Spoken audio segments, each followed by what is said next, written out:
Start strong, finish strong. Wolf is always scratching. Let's roll.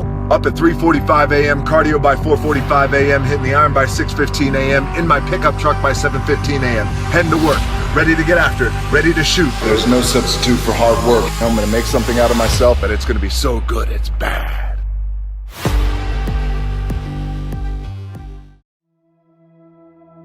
Instead of telling you what I think you should be doing, or how you could be better, or I thought, well, let me just speak from the heart, speak from my gut, and really not have anything prepared, but just tell you what's worked for me.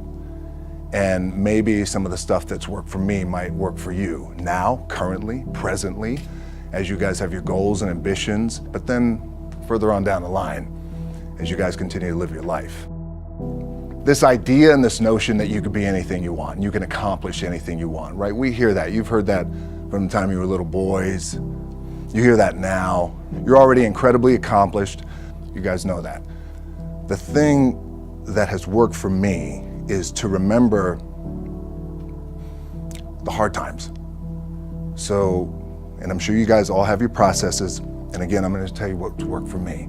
So before a big movie comes out, before, back in the days when I was wrestling with WWE, a WrestleMania match, anything big that would happen, I would always take a moment and I'd just remind myself, all right, I was evicted when I was 14. We were kicked off the island. We couldn't live in Hawaii.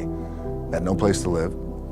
A lot of shit happened then when I moved to Nashville. I was arrested multiple times by the time I was 16 years old. I would remember that, and it allows me then to be present in the moment and understand, holy, the stuff I have around me right now, this is the shit that I dreamed of when I was a kid. I am here. I played for University of Miami, played for great teams.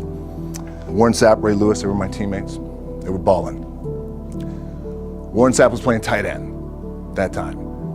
I was starting defensive tackle. Yeah, they moved him over to D-line.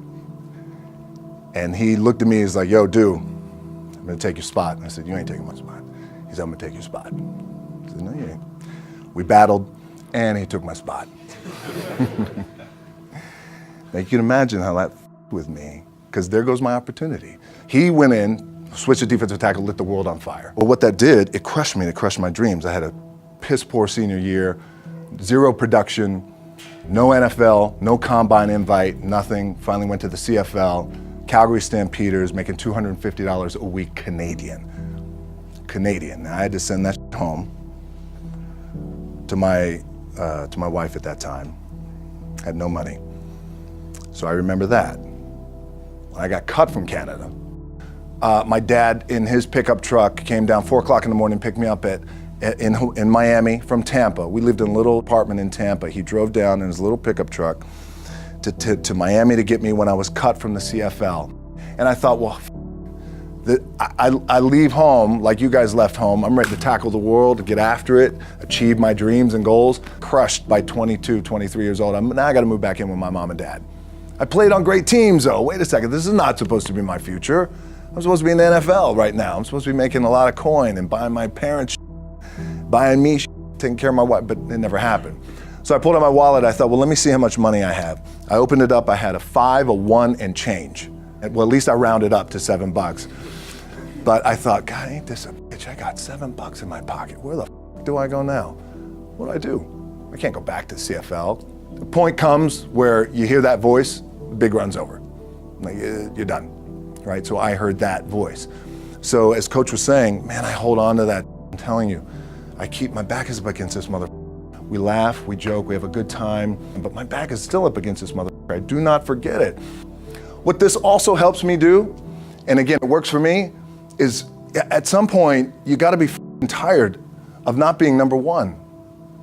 You have to be, and you gotta play angry, and I play angry. Now, I'm cool and calm with my approach, and when I step out on my field, which is a set, or, you know, like, there's some, and you're always gonna have haters, and haters are like, well, God damn, man, how many movies are you gonna make, or how much shit are you gonna do? Like, you do a lot of shit. I say, yes, it's my ambition.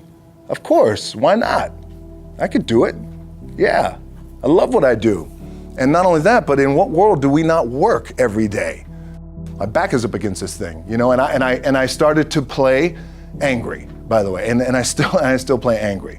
My last match, Brock Lesnar, transitioned, and I realized if I had to be great at something, I wanted to be great in this world of Hollywood and movie making and producing and entertainment, I had to commit, and like you guys have to commit. Obviously, you commit to something, commit to the goal.